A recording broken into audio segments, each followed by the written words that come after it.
반갑습니다. 원래 비행기에서 하려고 그러다가 비행기에서 하면 여러분들 잠자다 잠을 못 자고 깬다고 그래서 할 수 없이 끝나고 난 다음에 오늘 하게 됐습니다. 한번 웃어줄 만도 한데 절대 안 웃어주네요. 네, 반갑습니다. 존경하는 국민 여러분, 대통령 취임 후 첫 유럽 순방을 마치고 어제 귀국했습니다. 우연의 일치겠지만 1년 전 제가 취임한 후에 첫 외교 일정으로 G7 정상회의에 참석하고 돌아온 날도 6월 18일이었다고 합니다. 1년 전에는 G7이라는 다자 무대에서 민주 대한민국의 복귀를 알리는 것 자체가 중요한 성과였다면 이번 유럽 방문과 G7 정상회의 참석을 통해서는 지난 1년 동안 대한민국의 위상과 대한민국에 대한 국제사회의 기대가 확실히 높아졌음을 피부로 느낄 수 있었습니다. 모두 국민 여러분의 성원이 있었기에 가능한 일이라고 생각합니다. 이번 순방의 주요 성과에 대해서 말씀드리도록 하겠습니다.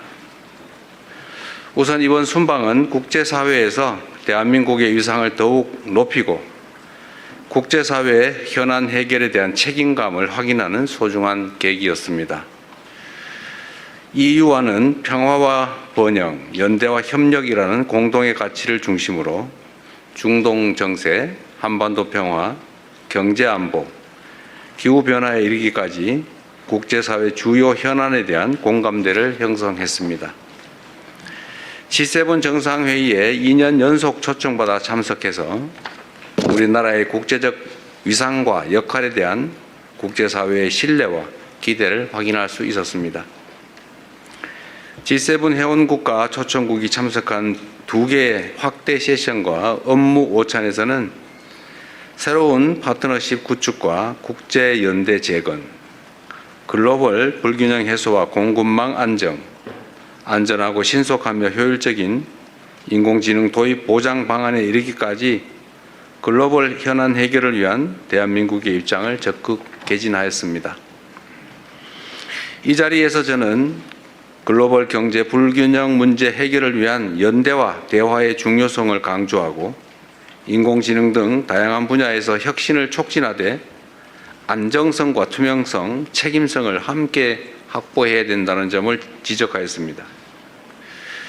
또한 중동 위기가 종식될 것으로 기대되는 만큼 향후 글로벌 에너지 공급망 강화를 위한 체계적인 해법도 함께 모색해 나가자고 제안하였습니다.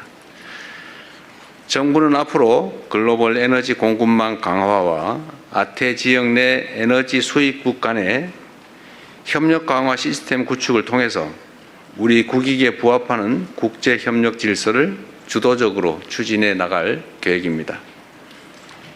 둘째, 이번 순방 역시 실용 외교로 국익을 극대화하기 위해 노력했습니다.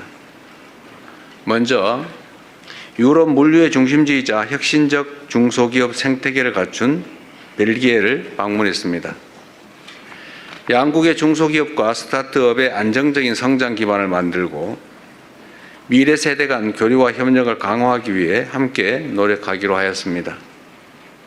세계 최대의 단일 시장인 EU와의 정상회담에서는 경제, 안보 협력의 새로운 진전을 이뤄냈습니다. 안정적이고 예측 가능한 디지털 교육 환경 조성을 위한 디지털 통상 협정을 체결하였습니다. 마약, 테러 등 초국가 범죄에 보다 효과적으로 대응하기 위한 승객 예약 정보 전송 협정도 타결했습니다. 이를 통해 한국과 EU 간 디지털 협력과 국민 안전을 위한 공조 체제가 한층 강화될 것으로 기대됩니다. 무엇보다 EU를 방문한 것은 오는 7월 1일 철강 관세 할당 제도 조치 발효를 앞두고 한국산 철강에 대한 쿼터가 대폭 줄어들 것으로 우려되는 상황이었기 때문입니다. 이러한 조치가 무역 장벽이 되어서는 안 된다는 우리의 확고한 입장을 EU 지도부에 전달하였고 FTA 체결국이자 전략적 파트너인 한국에 대한 각별한 배려를 당부하였습니다. 이탈리아와는 특별 전략적 동반자로 관계를 격상하였고 중소기업, 첨단 과학기술, 사회연대경제, 개발협력, 그리고 문화 분야 등 5개 분야에서 양해각서를 체결했고 한 개의 협정을 타결하는 등 실질 협력의 폭을 크게 넓히는 성과를 얻었습니다. 특별히 한국 기업의 시장 진출에 큰 걸림돌로 작동했던 초감가상각제도 문제가 빠르게 해소되어 매우 기쁘게 생각합니다. 한인 관광 가이드의 자격 문제 등 우리 재외 동포들이 겪고 있는 오래된 애로사항에 대해서도 멜로니 총리의 적극적인 협조를 통해 해결의 전기가 마련됐습니다. 교황청에서는 레오 14세 교황님을 예방하고 내년 서울 세계 청년대회의 성공적 개최를 위한 협력을 약속했습니다. 또한 국내 교구에 현직 추기경이 한 분도 없다.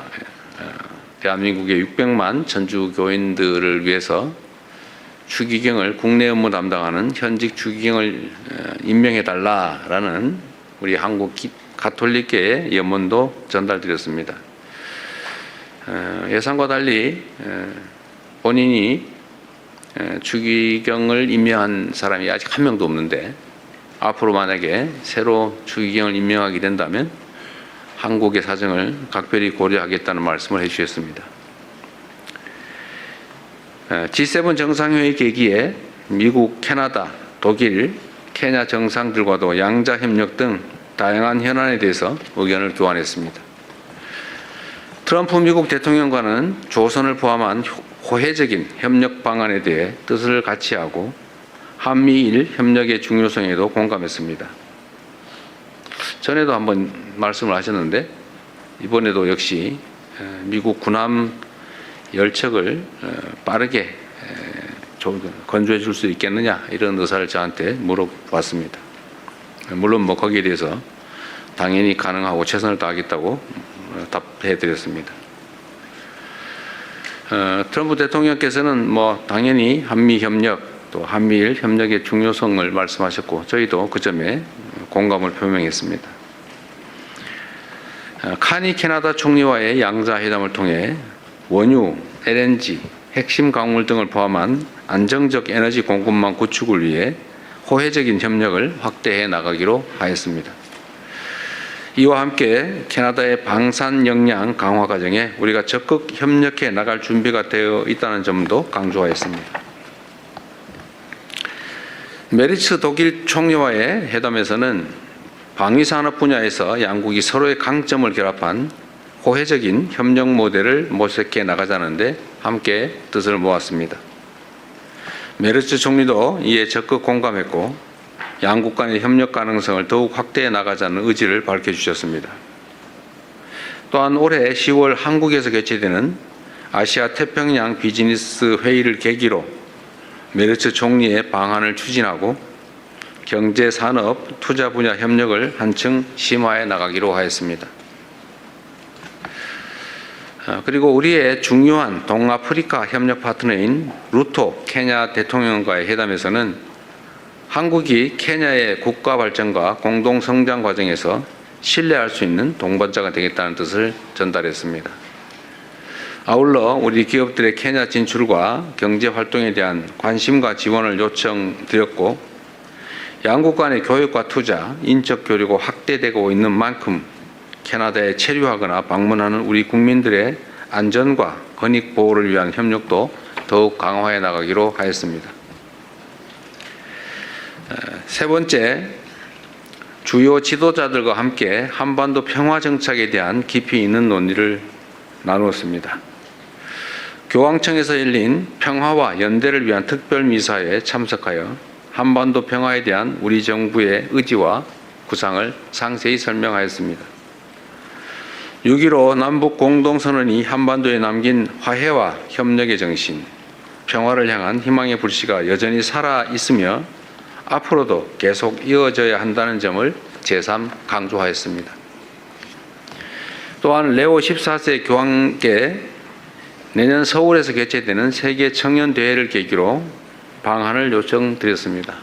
그리고 방한의 계기에 DMZ 방문을 포함해서 가급적이면 북한 방문도 추진해 주시도록 요청드렸습니다. 교황께서도 적극적으로 고려하고 추진해 보겠다는 말씀을 하셨습니다. 트럼프 미국 대통령과는 공식 만찬을 비롯해서 여러 계기에 만나 허심탄회하고 매우 깊이 있는 대화를 나눌 수 있었습니다. 특히 마크롱 프랑스 대통령이 일부러 만찬 자리에 트럼프 대통령과 저 이렇게 자리를 붙여주셨다고 저한테 말씀하셨습니다. 얘기할 거리가 많을 것 같아서 일부러 그랬다고 저한테 생색도 내셨는데 이 자리를 빌어 감사드립니다. 실제로 아주 오랜 시간 한반도 문제를 포함해서 한미 관계에 대해서 깊이 있는 또 서로 이해를 깊이 하는 그런 논의가 가능했습니다. 저는 트럼프 대통령의 중동 지역 내 평화 정착과 이란 핵 문제 해결을 위한 노력에 지지를 표명했고 한반도의 긴장 완화와 지속 가능한 평화 정착을 위해 역할을 해 주실 것도 다시 한번 당부드렸습니다. 트럼프 대통령 역시 한반도 문제에 깊은 관심을 갖고 있음을 재차 확인해 주었습니다. 특히 한반도 평화가 동북아시아는 물론 세계 평화와 안정에도 중요한 의미를 갖는다는 데 공감하고 앞으로도 관련 사안에 대한 긴밀한 소통 또 건설적인 기여를 함께 모색해 나가기로 했습니다. 마지막으로 해외 동포 여러분들과 함께한 시간에 대해서 짧게 말씀드리겠습니다.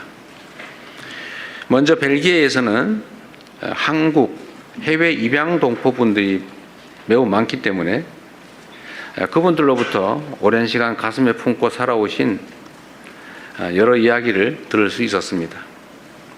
타국에서 겪어야 했던 외로움, 또 입양에 따른 정체성에 대한 고민, 또 친생 가족을 찾고자 하는 간절한 바람과 노력을 접하면서 대한민국 대통령으로서 참으로 만감이 교차하고 많은 책임감을 느꼈습니다. 입양 동포 여러분의 현안을 더욱 세심하게 살펴야 되겠다는 다짐을 했습니다. 약 20만 명에 가까운 우리의 아이들이 어려운 시기 여러 가지 경로를 거쳐 해외에 입양됐는데 그 입양 과정은 물론이고 그 후 해외 성장 과정 그리고 현재 해외 생활에서 많은 애환들이 있었습니다. 앞으로 더 실질적인 입양 동포 지원 방안을 마련해 나가야겠다는 다짐을 했고 또 그 말씀을 그분들에게 전했습니다. 재외동포청을 비롯한 외교부 등의 필요한 조치를 검토하도록 지시했습니다. 존경하는 국민 여러분 그리고 언론인 여러분, 정부 출범 2년차를 맞는 지금은 대한민국의 대전환과 대도약을 본격적으로 이끌어내야 할 매우 중요한 시기입니다. 변화하는 국제 질서 속에서 국익을 최우선에 두는 실용 외교를 적극 추진하고 경제, 안보, 기술, 문화를 비롯한 전 분야에서 대한민국의 새로운 성장 동력을 확보해 나가도록 하겠습니다. 아울러 놀라울 정도로 우리가 모르는 사이에 높아진 우리 대한민국의 국력과 국제적 위상에 걸맞게 국제사회의 평화와 번영, 연대와 협력을 위해 더 큰 책임과 역할을 다해야 될 것 같습니다. 이번 순방을 통해 세계 각국의 지도자들과 폭넓게 소통하며 국익을 위한 의미 있는 성과를 나름 많이 만들어냈습니다. 순방의 성과가 우리 국민 여러분의 삶과 대한민국의 미래의 실질적인 결실로 이어질 수 있도록 최선을 다하겠습니다. 순방 기간 동안에 보내주신 우리 국민 여러분의 관심과 성원에 감사드립니다. 보내주신 기대와 신뢰에 더 큰 성과로 보답할 수 있도록 더욱 낮은 자세로 더 큰 책임감으로 국정을 수행해 나가겠다는 약속의 말씀을 드립니다. 감사합니다.